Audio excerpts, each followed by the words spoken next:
Chris Level here with another edition of Patriot Talk. My man Joe Sexton of the undefeated Liberty Patriots, my guest at this time. Colton Coons, also undefeated probably in some aspects of life as well, taking care of us behind the camera as well. I want to thank you to the folks at Gene Messer Ford Lincoln for sponsoring these shows. We can spend some time talking to our coaches. And, man, it has not gotten old talking to you this year. Almost, there's not really been a lot of, for somebody like me, I'm trying like, okay, what kind of storyline can we get into here? And it's just like foot on the gas and 56-0 win. My man, Coach Sexton, made the road trip and came away successful for the first time in that young program's history.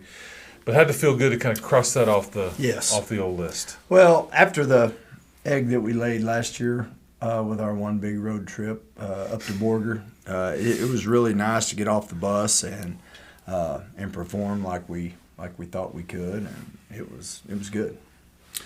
And you, this is a long trip. Like, when did you get home?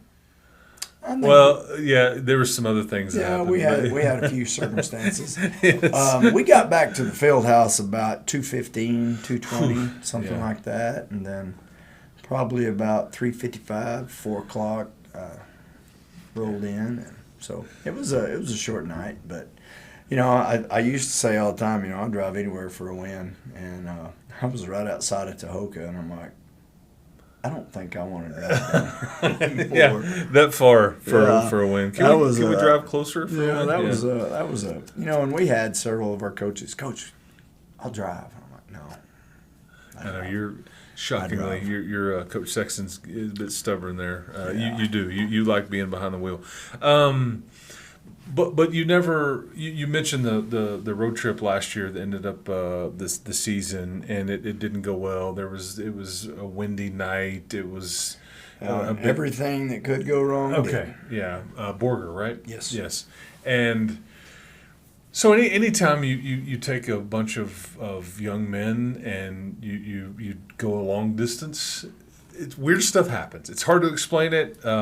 It just doesn't make any sense. It's like the field's the same. The whole deal. But we try to make everything the same, like pregame meetings. We try to make it everything just like we do when we're at home, but we're not at home. So. Yeah. However, young people and a collection of people, sometimes it's just things just feel off or whatever. So, but good for you guys for, crossing that off the list. And this game was out of hand quick. And what I mean by that is I just think they, from kind of watching it, they just had a hard time holding on to the football. Right. And I think your kids or their presence or their athleticism, all that, like defensively, just like seeing ghosts kind of thing. Well, and we were stripping at the football. That's what, yeah. Real early. We had several guys cause fumbles, and I think one time we had the ball probably inside the 20 after a turnover, and offense punched it in. So, we feel like pretty good as soon as we cause a turnover, and get the ball back to our offensive guys, they're gonna stick it in. So it was good. And you were without a few of your players, some running backs and things like that. But again, it just speaks to the depth. Yes, because you've got he's not really. This is just what he is, I guess, the way he would be listed. But like Jamison Gonzalez is not really a fourth string running back. No.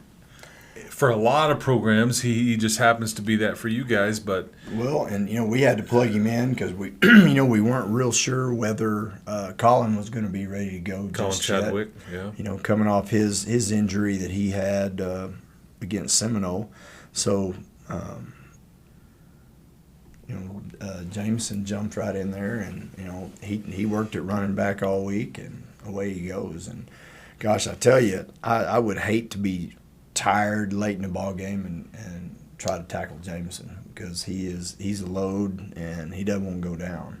So he's he could be a whole lot of things. He could be a starting running back. He could be a linebacker. He could be. I've known him just a little bit. I hadn't actually talked to him in a couple of years, whatever. But he reminds me of you in that there's some stubbornness. Yeah, there's a little bit. Okay, yeah. Yeah, we got to talk about that going down to the radio show the other night, and he's an awesome kid. No doubt. I had so much fun the other night getting to talk to him, and I really enjoy doing those radio shows on Monday night just because I get to take the kids down there. And, because it's so far down there, and I don't want them to drive, so we have plenty of time to talk and just kind of. And I'm telling you, they'll let any knucklehead work at a radio station. I'm telling you, man. I've heard that. That's the rumor. It's a bit sketchy down there, so be careful of the company you keep down there. Yeah, no doubt. Do you? What was the message after this one, and how are you like when I mean, because it's 35-0 at halftime. Hey guys, stay sharp. Anything can happen. Well, like how are you approaching? I think my exact words were, I don't think I've ever been upset about a 35-0 lead, but I wasn't real pleased with some of the stuff that we did in the first half. We had some penalties again that I wasn't real happy with. Our coaching staff wasn't real happy with. So I just challenged them at halftime to play a clean game of football in the second half. Cut out the penalties and just because we're gonna probably this week. We're going to have to almost play a perfect game to stay in the win column like we've been used to the first 5 weeks. Control the controllables. Yes. Yeah. I mean, just when you play the really good teams like this, just the smallest little mistake gets magnified.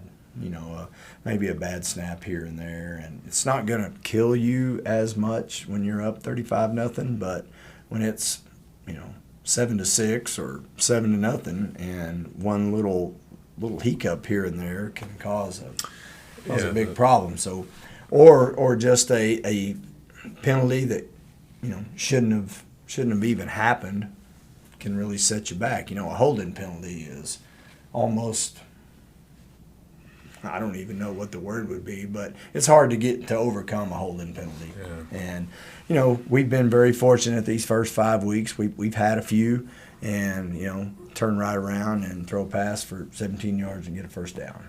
So I mean that doesn't happen against teams like Greenwood. So as we transition to this week, and maybe this is and something else you and I were doing, you were like, man, I wish this game would have been 2 or 3 weeks ago. But maybe this is really ideal, the way that this sets up right before district play, just because you start to realize, okay, we've gotten away with some of these things, cannot do it now, and after this one, obviously the district race starts. But okay, so your last non-district game is coming up this Friday night, Midland Greenwood, also 5-0 on the season.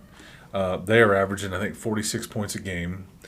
And you could look at each team and say, well, have they really played this or have they played that?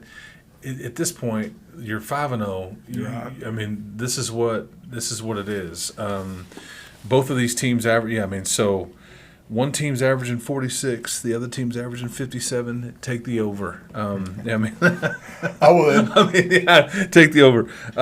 Hopefully, Coach Tolliver didn't hear me just say that. I was just kidding, just jokes. But in all seriousness, it's a fun, like probably like a game that you weren't anticipating that ends up being one of the bigger games in this part of the state. Right. Well, if you want to see good football, I think Friday night down in Midland, it's going to be You were going to try to name their stadium, weren't you? Oh, I have it on the top of my. Greenwood Stadium, or is it? No, it's named after somebody. Okay, somebody. Yeah, I saw it. I saw it yesterday. But that's the game to be at. You really like their head coach too, yes, Brian Hill. Yeah, Coach Hill, man, he's great.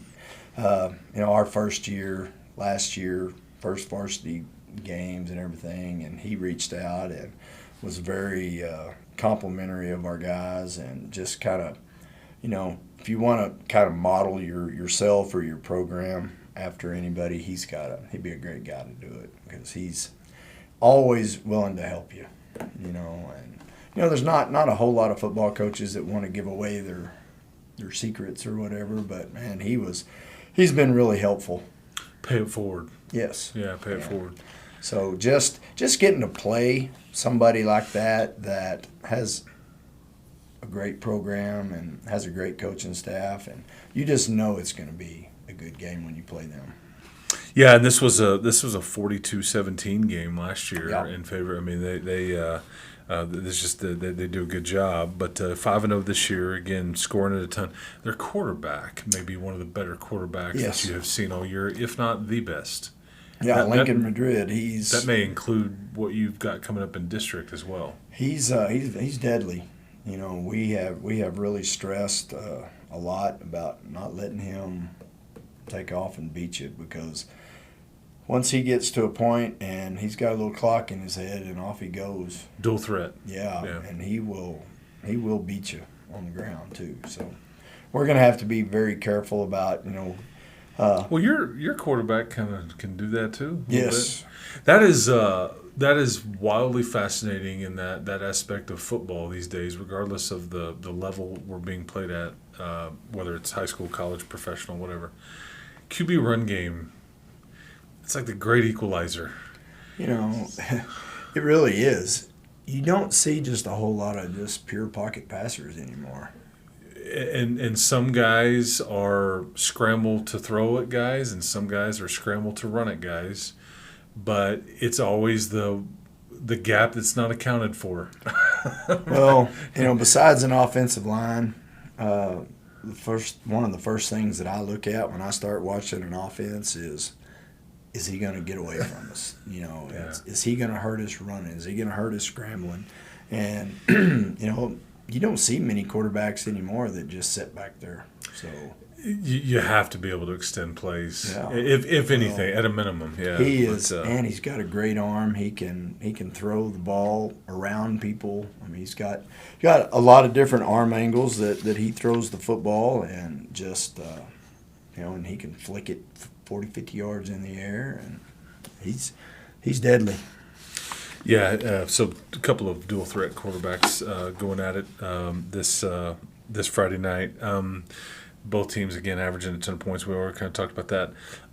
Is there anything you want to see out of your team other than you want to compete, you want to win, all that stuff that you were like trying to work on or get cleaned up before? Just the penalties, pre-snap stuff. Yeah, and you talk about or maybe just the hustle penalties sometimes that close to the sideline you're not real sure. I think we had one of those the other night that one of our linebackers hit a kid out of bounds, and when he launched himself, it was close, but he did end up hitting him out of bounds. And, just having better judgment on stuff like that. When he launched himself. Yeah, he did too. He was moving. Okay. So. Well, and again, this will be a big one, and nothing can take away from just a really, really good non-district, schedule, regardless of the result. But boy, it'd be a lot of fun for you guys if you were 6-0, and I'm sure Midland Greenwood would be saying the same thing. Yeah, I no doubt. And again, this is another one of these teams that you could be staring right out of the gate in the playoffs. At some point, possibly, yeah. Okay, or circle back, in round, what would that be, round 3 or 4? Yeah, it could be regional final maybe. Okay, something like that. I mean, that'd be nice. Kind of the old Wichita Fall Rider days. Yeah, that's right. With the Pirates and the old Rider Raiders, right? We ran into those guys a lot. Rojo, right on, honorable one, I think. Yeah. And these guys, their logo is it's basically like Texas Tech's logo. It's Raider red, but it's blue. Yeah, that's right. There's some copyright or gimmick infringement there. I feel like. Yeah, it's blue. It's not the same thing. No, it's not the same thing. Yeah, I thought that was funny when I started to look. But yeah, the Rangers, they are. So, okay, so good luck with that, Coach. And Friday night coverage will begin on 93.1 at 6:30. With pregame, and then obviously kick off at 7 o'clock. Now I've got a few more questions for Coach Sexton. Oh, I can't wait. Let's see what we got this week. Few more for you. Colton has vetted these. He was asked these. Well, Other than time or money, what do you not have enough of? time or money? Yeah, because everybody wants you'd love to have more time or more money, right? We never have enough of that, but you've got to go with something else. Yeah, time or money. I'm gonna say hot tamales. Just because I know you love them so much. Yeah, no. There's plenty of hot tamales in the world. We don't need any more than that. You know what? I'm going to change my answer there. I think just seeing more good people in the world, just because all the bad things that are going on around, I just hate seeing all that. And I just wish people would be nicer to each other. Don't watch Yeah. the news. Yeah. Well, I quit watching the news 10 years ago. I don't watch any of that anymore. The most unusual thing you've ever seen in someone else's home? Most unusual thing in somebody else's home. I would say when I was a kid, there was a lady that used to live next door to us, and she had all these little gnomes in her house. You've seen things out in the yard and stuff, but she had like thousands of them in her house. Okay. Very, very bizarre to me. Hey, So, to each his own, man. You never know what's going on behind closed doors at places. Yeah. I maybe had a name for them all. And, I'm quite certain she did, yes. Yeah, that's right. Okay, and then one last one. This is a football-related one. Okay. As it relates to football and coaching, what is something you'll never do again? Never do again. Drive to Fort Stockton. You heard it here first, folks. I asked Coach Darden the same thing. He said spring football. Yeah.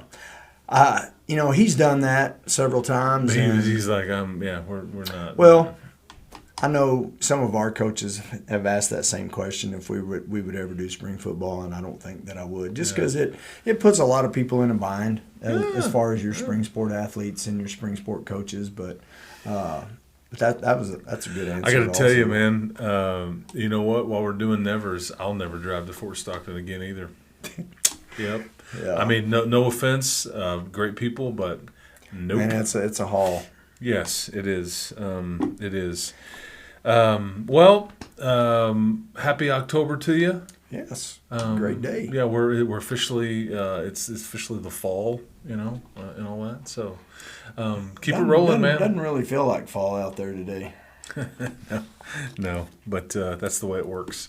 It was fall like 3 weeks ago, and then it'll be summer here in a couple of weeks. Yeah, it still feels like summer in our today. lovely state of Texas. I wonder what it feels like in Fort Stockton. I don't know, because we'll never go again. Nope. Anyway, just kidding. It's just jokes. All right, so that'll do it. Good luck to the Patriots against Midland Greenwood on Friday night.